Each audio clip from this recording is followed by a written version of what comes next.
കണ്ണൂർ അടൂരിൽ സാമ്പത്തിക തട്ടിപ്പ് കേസിലെ പ്രതിയെ വീട്ടിൽ കയറി കീഴ്പ്പെടുത്തി പോലീസ്. പ്രതി സുഹൈലിനെ വീട്ടിൽ കയറി ക്രൂരമായി മർദ്ദിച്ചു എന്നാണ് കുടുംബത്തിന്റെ ആരോപണം.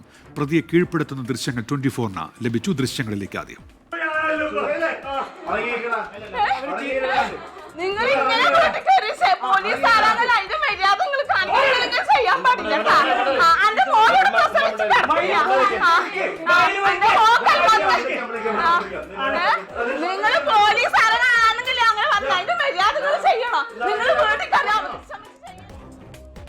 കസ്റ്റഡിയിലെടുക്കാൻ ശ്രമിക്കുമ്പോൾ സുഹൈൽ ആക്രമിച്ചു എന്നാണ് പോലീസിന്റെ വിശദീകരണം. ഇതിന്റെ ദൃശ്യങ്ങൾ പോലീസ് പുറത്തുവിട്ടു.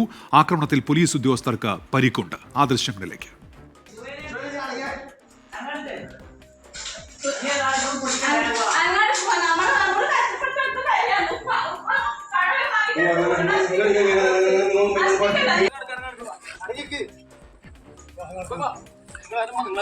നമ്മൾ വരില്ല, എനിക്ക് വരാൻ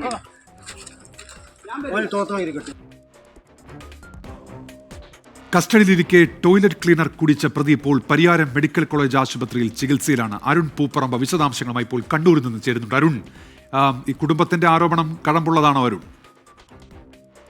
ഉന്മേഷ്, മലപ്പട്ടം അടൂരിലെത്തി സുഹൈലിനെ കസ്റ്റഡിയിൽ എടുക്കുന്ന ഘട്ടത്തിൽ സുഹൈലിനെ ക്രൂരമായി മർദ്ദിച്ചു എന്നായിരുന്നു ആ കുടുംബത്തിന്റെ പരാതി.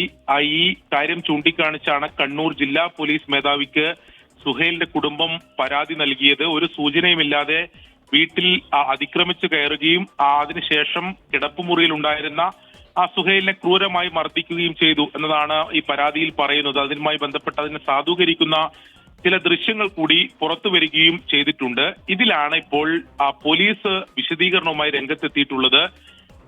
സുഹൈലിനെ കസ്റ്റഡിയിൽ എടുക്കുന്നതിന് വേണ്ടി നേരത്തെ തന്നെ നോട്ടീസ് നൽകിയിരുന്നു. പോലീസ് സ്റ്റേഷനിൽ, അതായത് മങ്കട പോലീസ് സ്റ്റേഷനിൽ ഹാജരാകാൻ നോട്ടീസിൽ നിർദ്ദേശം നൽകിയിരുന്നു. പക്ഷേ പലതവണ അറിയിച്ചിട്ടും സുഹൈൽ എത്തിയില്ല. ഇതേ തുടർന്നാണ് സുഹൈലിന്റെ വീട്ടിലേക്ക് ഈ മങ്കട പോലീസ് സ്റ്റേഷനിലുള്ള ഉദ്യോഗസ്ഥർ വന്നത്. ആദ്യഘട്ടത്തിൽ സുഹൈലിനോട് സംസാരിക്കുന്ന ഘട്ടത്തിൽ തന്നെ സുഹൈൽ ആദ്യം പോലീസുകാർക്ക് നേരെയാണ് ആക്രമണം അഴിച്ചുവിട്ടത്. അതിൽ 3 പോലീസ് ഉദ്യോഗസ്ഥർക്ക് പരിക്കുണ്ട് എന്നതാണ് പോലീസ് പറയുന്നത്. അതിൽ ഇപ്പോൾ സുഹൈലിനെതിരെ പോലീസുകാരെ മർദ്ദിച്ചതുമായി ബന്ധപ്പെട്ട ഒരു കേസ് കൂടി ഇപ്പോൾ മയ്യിൽ പോലീസ് രജിസ്റ്റർ ചെയ്തിട്ടുണ്ട്. അങ്ങനെ ഒരു പ്രകോപനം ഉണ്ടായതിനെ തുടർന്നാണ് തിരിച്ച് കുറച്ചുകൂടി ബലം പ്രയോഗിച്ച് സുഹൈലിനെ കസ്റ്റഡിയിലെടുത്ത് കൊണ്ടുപോകേണ്ട സാഹചര്യം ഉണ്ടായത് എന്നതാണ് പോലീസ് ഈ കാര്യവുമായി ബന്ധപ്പെട്ട് വിശദീകരിക്കുന്നത്. എന്തായാലും കുടുംബത്തിന്റെ പരാതി ജില്ലാ പോലീസ് മേധാവിയുടെ മുന്നിലുണ്ട്. എങ്ങനെയായിരിക്കും ആ കാര്യത്തിൽ പരിശോധിച്ചൊരു നടപടി എടുക്കുക എന്നുള്ളത് വരും ദിവസങ്ങളിൽ എന്തായാലും നമുക്ക് കാണാം. സുഹൈൽ ഇപ്പോൾ പരിയാരം ഗവൺമെന്റ് മെഡിക്കൽ കോളേജിൽ ചികിത്സയിൽ തുടരുകയാണ്. കസ്റ്റഡിയിലുള്ള ഘട്ടത്തിൽ ടോയ്ലറ്റ് ക്ലീനർ കുടിച്ചാണ് ഇപ്പോൾ ആശുപത്രിയിൽ ചികിത്സയിൽ തുടരുന്നത്. അരുൺ പൂപ്പറമ്പയാണ് കണ്ണൂരിൽ നിന്ന് വാർത്തയുടെ വിശദാംശങ്ങൾ നൽകിയത്.